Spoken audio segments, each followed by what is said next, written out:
श्री कृष्ण गोविंद हरे मुरारे, श्री कृष्ण गोविंद हरे मुरारे, हे नाथ नारायण वासुदेव, हे नाथ नारायण वासुदेव। श्री कृष्ण गोविंद हरे मुरारे, श्री कृष्ण गोविंद हरे मुरारे, हे नाथ नारायण वासुदेव, हे नाथ नारायण वासुदेव। जीवे पिब स्वामृतमेतदेव, जीवे पिब स्वामृतमेतदेव, गोविंद दामोदर माधवेति, गोविंद दामोदर माधवेति।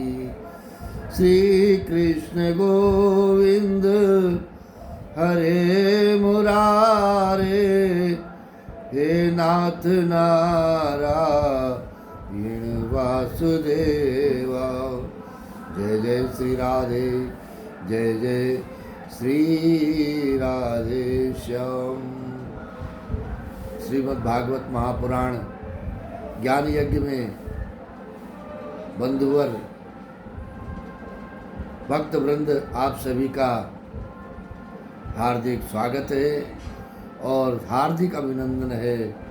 मेरे गोविंद की कृपा, श्री राधा रानी की कृपा आपके जीवन पर सदैव बनी रहे, इसी प्रार्थना के साथ में सूत जी कहते हैं, इस प्रकार पूजा समाप्त होने पर जब सब लोग एकाग्रचित हो गए, तब सनकादि ऋषि महात्मा नारद को श्रीमद् भागवत का महात्म्य स्पष्ट करके सुनाने लगे हैं और यह मन गोविंद के चरणों में लगाने का प्रयास करने लगे हैं। साथ ही सनकादि ने कहा, अब हम आपको भागवत शास्त्र की महिमा सुनाते हैं।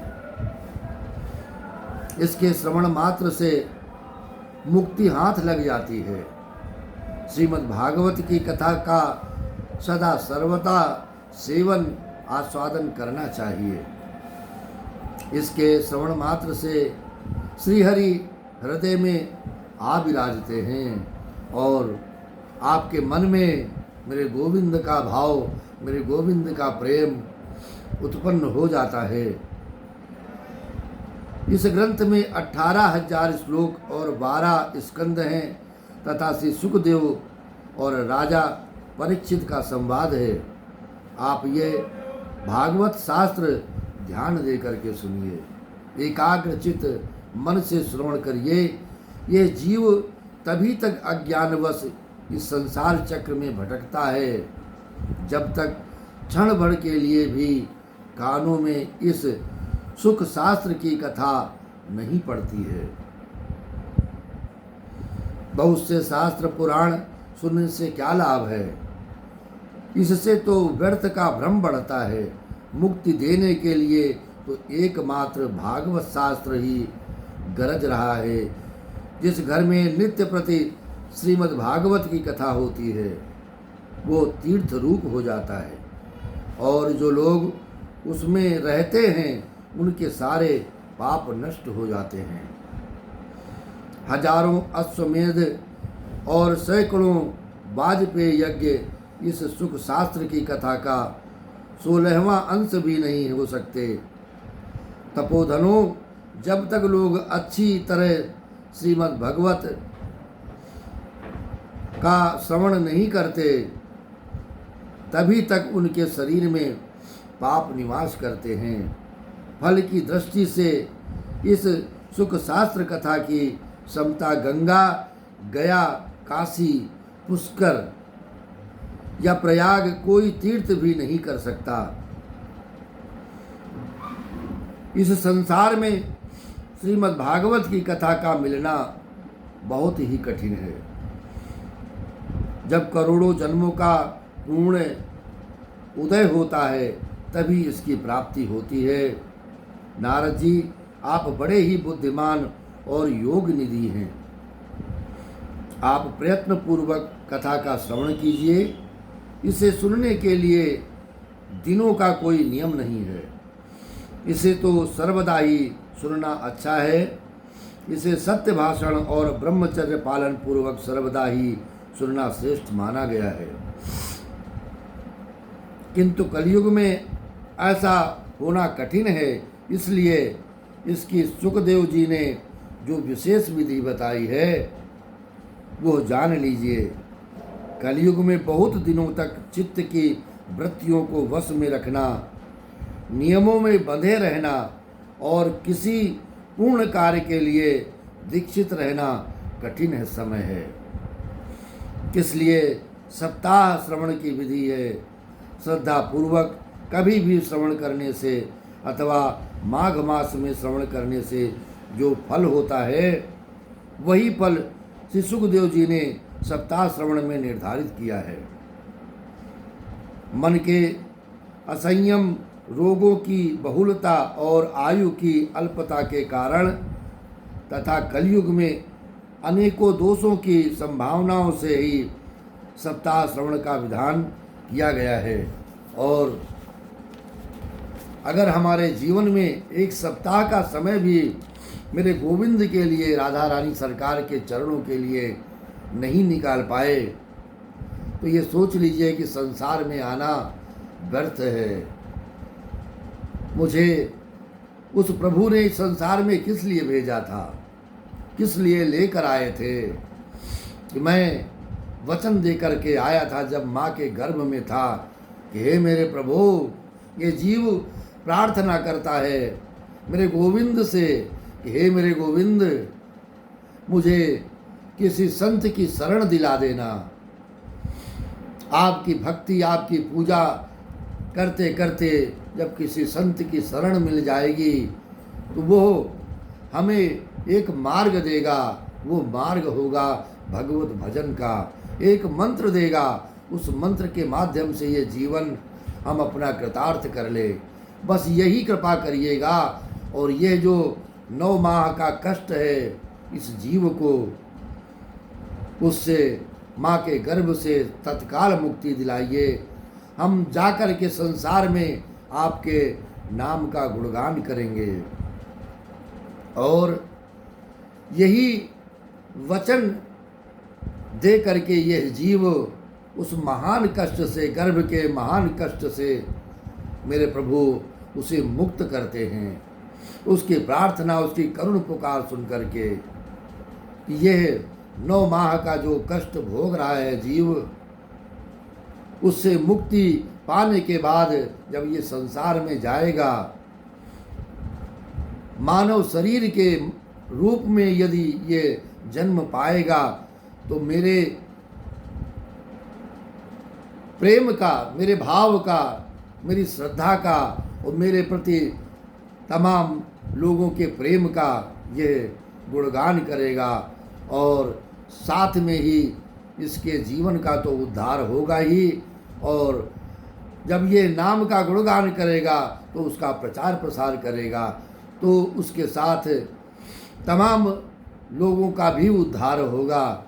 इसी प्रकार इस श्रीमद् भागवत कथा के पुराण को पढ़ने से, इसकी कथा कहने से, सुनने से अपना तो ये जीव उद्धार करता ही है, साथ ही अन्य प्राणियों का भी उद्धार करता है, उसके पापों को नष्ट करता है। जिसके कानों में ये श्रीमद् भागवत कथा पढ़ती है उसका अपने आप मेरे गोविंद उद्धार करते हैं, उसका कल्याण करते हैं, उसका जीवन आनंदमय बना देते हैं। उसे फिर इस संसार की कोई चिंता नहीं रहती,